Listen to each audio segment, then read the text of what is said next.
Dans un contexte où nous remarquons le désintérêt des jeunes et des femmes au processus électoral et à la démocratie, où la désinformation fragilise notre démocratie et reste encore source de tension.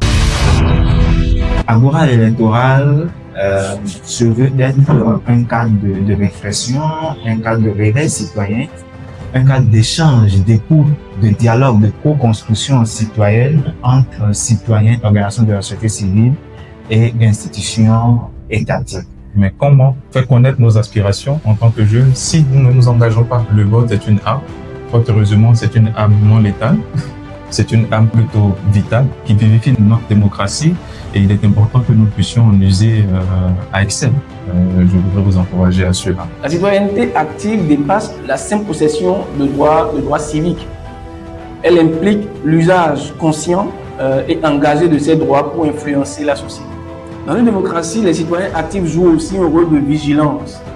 Ils participent à la reddition de comptes des gouvernants et la lutte contre les dérives autoritaires. La démocratie représentative n'exclut pas la participation, n'exclut pas le suivi, n'exclut pas l'évaluation, n'exclut pas le contrôle citoyen.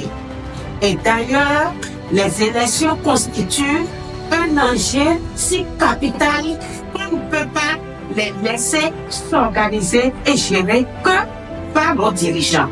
Et c'est pourquoi nous qui avons mandaté ces dirigeants devront être là pour veiller à l'organisation et à la gestion des élections jusqu'au contentieux, si c'est conforme à la loi. Parce que le but ultime, c'est quoi? La jouissance effective des droits humains. La bonne gouvernance est au cœur du principe démocratique. Si on ne tient pas compte des droits humains, de la bonne gouvernance, de l'indépendance des institutions dans une démocratie, elle ne pourra pas vivre.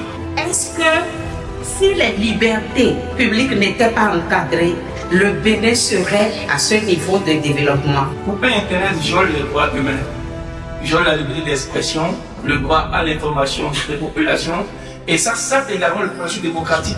Ça jette discrédit sur le processus démocratique. Le rôle de la société civile est très important. La voix des sans-voix. C'est pas que nous allons nous substituer à la population, mais formater la population pour qu'elle soit apte à comprendre et à participer réellement. Permettez-moi de répéter le slogan d'une catégorie de personnes à besoins spécifiques. Rien pour nous, sans nous.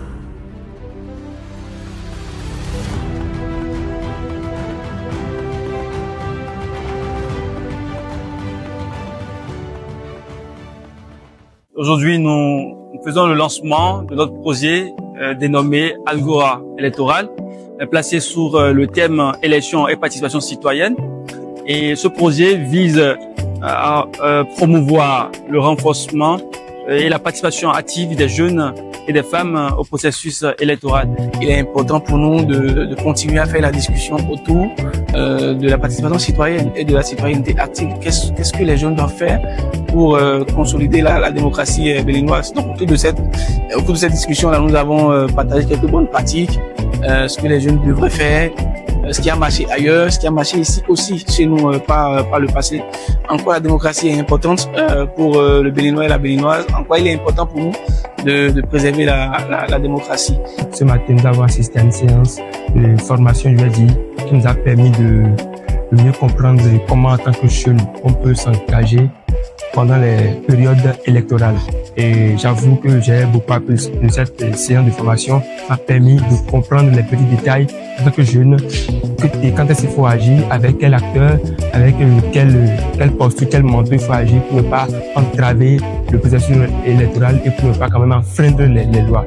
Et je remercie également la Fondation pour cette formation et la mise à notre disposition. Je remercie très sincèrement la Fondation Konrad Adenauer qui a accompagné financièrement et techniquement les jeunes pour l'opérationnalisation de ce vœu pieux qui consiste à former les jeunes femmes, les jeunes hommes pour leur implication dans les processus électoraux afin que la société civile puisse induire un changement positif de développement dans notre pays.